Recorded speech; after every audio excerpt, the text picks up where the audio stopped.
I saw the trailer for Madden, the movie about John Madden. Did you see that? No.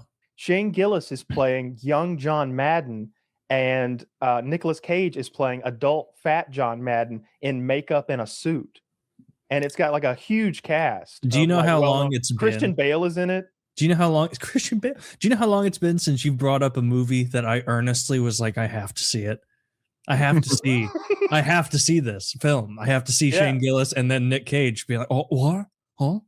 Like, there's just this clip of him with he's like, the defense doesn't know what they're doing, the offense knows what they're doing, and we don't know anything. He's like, he's in that John. There's going to be a lot of scenes of him on a bus because he refused to fly. I know that little bit of lore about him. Yeah. He refused to fly. He was super afraid of flying, and so he had this like stacked luxury bus that would drive him around stadium to stadium, which is like, hey, John, you're commentating Tennessee and fucking the Rams in LA. And then 4 days later, you're going to do the Jets and the fucking Giants or whatever. Like, did he fly when he was a coach, John Madden? Yeah. Yeah. And he hated it. Oh, but as a commentator, he took the bus. Mm-hmm. Yeah, okay. Because I guess they let him. I would imagine, like, if he had one flight a year, he'd be like, yeah, let's get on the plane. But when it gets into that daily, like, you are upping your odds of going down in fiery wreckage. When you're a guy who flies twice a week, it's like, all right, this is kind of dangerous at this point. Like, you know how you up your odds to go down in a fiery wreckage? Take a bus. Oh, you know, well, hang on. Take a bus. 3,000. I would agree with you if you said an auto. If you said a car, I'd agree with you. But I bet the statistics about like injuries and deaths on buses per capita, like nationwide, is much lower. I bet you're safe in that big tank of a bus. That's a good thought. I'm going to ask ChatGPT.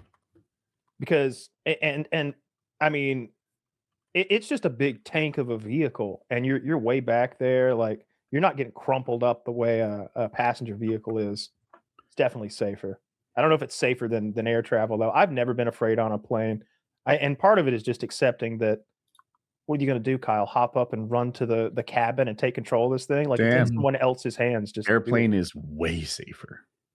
Fatal accidents are 0.003 deaths per billion miles.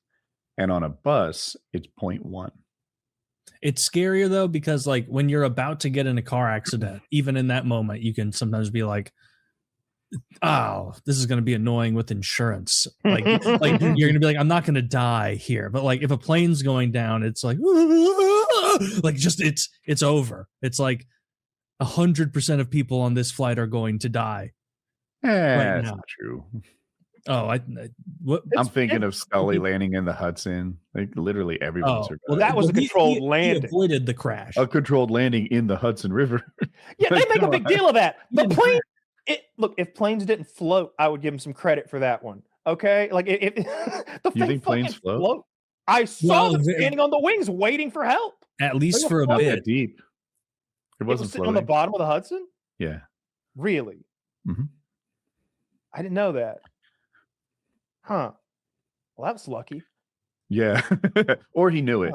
He might have known it. Maybe he flies out of there all the time. And just like, then they tried to like make him into a bigger thing where it's like, we're going to make a movie about you. What else is interesting about you? And he's like, dude. Did you hear 2 weeks ago where I landed a plane in the Hudson? It's like, okay, well, what else? That guy was an instructor for like handling commercial emergency situations. Like he was the guy you'd want at the yoke. Yeah. Maybe we should start putting one of those guys in seated next to the air marshal. Except apparently there's the air marshal they're not even putting in most planes. It says the river was it says it's 50 feet deep there and that it was floating, although it did eventually sink to like rest on the riverbed. Well, it's not a boat. It's not going to float forever. Like it floated, but they were standing on the wings waiting for help. That's why I'm saying like that's why I'm calling this a controlled landing. We know for a fact that it floats long enough, even in the ocean, to warrant those slides that come out the side. So there's clearly enough time for a floating. Before. Yeah, it is. It's for when you got to disembark in an emergency. They slide down them onto the tarmac. I thought they used those like anytime you needed to get out quickly. Like even in the water where they're like, we're sinking, get the hell out and get on a boat. In the water. I feel like I don't know how that like big inflatable. I mean, ramp it could would help give you. Sometimes you need a smile in a situation like that, and so maybe you get a little bit of a slide, and you have a little wee, like in the middle of the most dramatic. In any case, I'm also super hyped for that movie. I like Nicolas Cage. That's cool. The only thing that could make that new better to me characters. is if you told me John Goodman was also in it. Then we get Christian Bale and Goodman. No, I don't think he's in it. It had a big cast. I don't remember the rest of them, but seeing that Shane Gillis was playing, I'm pretty sure he's playing a young John Madden. That's going to be pretty neat. That's funny. Good for him. He's really ascended Shane Gillis ever since that nonsense where they kicked him off SNL for like being too funny with Asian jokes. I wonder if that helped his career. For sure. Yeah, it happened at a good time in kind of or I guess he got canceled in 2020 or 2021, right? Mm-hmm. Does that sound right? That was like peak woke cancel stuff. Mm-hmm. And I think people were getting very openly sick of it at that time. And because he was so prominent, like, and already kind of escalating, that he was able to bounce back in a way that other people wouldn't. He pulled himself back from the brink. He didn't just get uncanceled. He didn't have that huge podcast. He doesn't come back. Well, he also was doing that whole sketch comedy show just on YouTube, like some Shilly and Geeves or something like that. I can't remember what they called it, but like, remember the ISIS Toyota bit where like, oh, yeah, that's funny. Yeah. I might be wrong. In my little universe, he expertly navigated the Roganverse. Like I didn't even know about him until he went on Joe Rogan's podcast. He went on Joe Rogan's podcast, got this big pull up, and then he jumped off. Like now he's not as close to Rogan. And everyone who's in the Rogan sphere is kind of this on the outs, right? Who's funny in the Rogan sphere? Tony Hinchcliffe, that guy who fucking hurt his knee. Brendan Schwab. I thought because he was on Joe Rogan today or yesterday. Yeah. So but I swear he's distanced from Rogan in a way that like Brendan Schwab is not. Or it's just Brian that he's created Callahan. stuff outside of his Rogan experience. Yeah, it's that he's got more to hang his hat on. Like Shane Gillis goes on Joe Rogan because he seemingly likes Joe Rogan, and Joe seems like a nice guy, and they have good chemistry, make funny content. But that's not the only thing he's there for. A Brandon Schaub or whatever. Like what the fuck else is that guy doing other than Joe Everybody. Rogan? Like the Kill Tony guy, the Andrew whatever, who's Schultz. the guy with the porn, Andrew Schultz, the porn mustache I was gonna say. Tony Hinchcliffe again, Brendan Schwab again, Bert Kreischer. Tony Hinchcliffe, I didn't know because I don't watch his podcast. I haven't really seen it other than when Shane Gillis was on there doing the like they had the Biden impersonator and Shane doing Trump impersonator, like bantering, and that was very funny.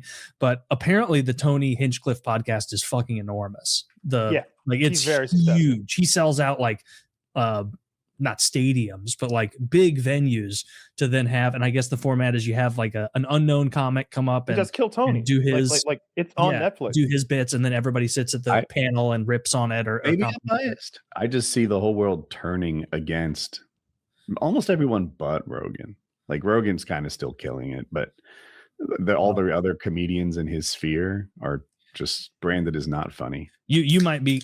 It sounds like you're closer to this than me because I don't listen to Rogan very much, like and follow that world. But I think of like Shane Gillis as very much in it, and is like he's kind of, or he feels like the new guard. Because I remember old, like 10 plus years ago, it felt like every third Joe Rogan episode was like Joey Diaz, and Joey Diaz I never thought he was as funny as like a lot of other people did. He was entertaining. He could tell good stories and whatnot, but he didn't engage with me the way like Shane Gillis does, like a very funny guy. Joe Rogan, I think he honestly believes Joey Diaz is one of the funniest people on earth. He might be, but when I see him on either his own podcast or Joe's, it never seems to translate. Like he has this energy that I'm there for, and then the story doesn't go anywhere. And that's I've heard funny clips of him, but I never was all bought in with the Joey Diaz thing, and that just kind of feels where he is now. It's just a new crop of these guys. Andrew Schultz is in the new Street Fighter movie. Did you see that? I don't know if you saw the cast for the new Street Fighter movie. 50 Cent's in it. 50 Cent's been training for like 2 years to be in this thing. He is ripped. Like he doesn't look like himself. His cheeks are all hollowed out.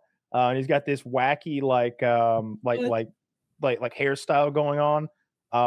Alexander Volkanovsky is in it with this big blonde wig. Like and Isn't Andrew Schultz. Volkanovski super short? Pardon? Volkanovski, is he like 5'4"?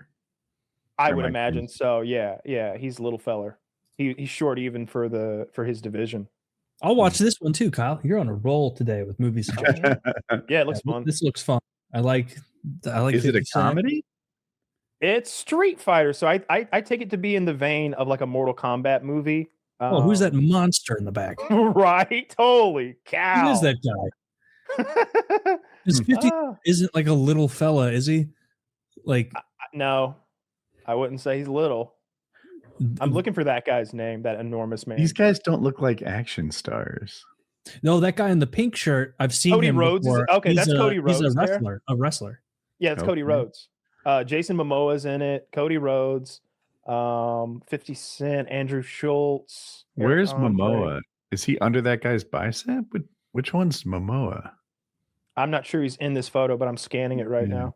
I don't see him. I want to know he's who not in this photo. Fucking like Icelandic monster is in the back, because it seems like he's gonna win. You think he's Zangief or something? I forget the guy. I don't know the characters. I never played the game. I bet that's who he is. Oh, his name I found him. It is Zangief. Nice call. He's played by Olivier Richters. Hang on, I got a link to him. My God, he's a giant. He's much bigger character in the game too. It makes sense. Oh, is he the Dutch giant? That guy who does influencer video. Yeah, he's 7'2". That guy's enormous. He's a Russian in the game. But in real life, he's from the Netherlands. Makes sense. That tracks. Yep. Makes perfect sense. Pretty big people over there. Damn. Oh, who's in the match? Richters. This guy's gigantic. Oh, Vega. That had to be Vega in the mask. Yeah, I never played that one. I played a little Mortal Kombat, and I watched the movies, obviously. I only played Street Fighter at the arcade, and I've been to the arcade like 5 times in my life. That was like the fireworks store. That was a special event. A special event at the fireworks store? No, like I only got to go rarely, and it was a special event when I did for the something like the arcade. I played a lot of Street Fighter, 1 quarter at a time. It was old school. Were you good enough that like you could take all comers at the arcade, or were there some real heavy hitters? I was better than most, but it wasn't like I was undefeated at the arcade or anything. But I would warn people, like, because what would happen is I'd be playing the computer, and then anytime someone rolled up with 2 quarters, they could play against me. And I'd be like, "You sure you want to do that?" Because you're going to be in and out. You're just going to be out 25 cents. That's one of those anachronisms I'm envious of people who grew up in like that arcade time. Like that seems so fun and so cool. And like you're out and about, but you're also gaming. It's not seen as... I'm sure arcade stuff wasn't seen as hip and cool, because it doesn't feel like even gaming and nerd stuff got cool until like 2010 or something. That would have been fun. My parents used to give us a roll of quarters, drop us off at the arcade, and I didn't realize it till I was later. And then they would bang while the house was empty. that was their move. They're like, you know what? For this roll of quarters, we could have alone time. You know, I think we can give him less money. He's gotten pretty good at that game. or a couple rounds. You know, he's really killing people at the arcade.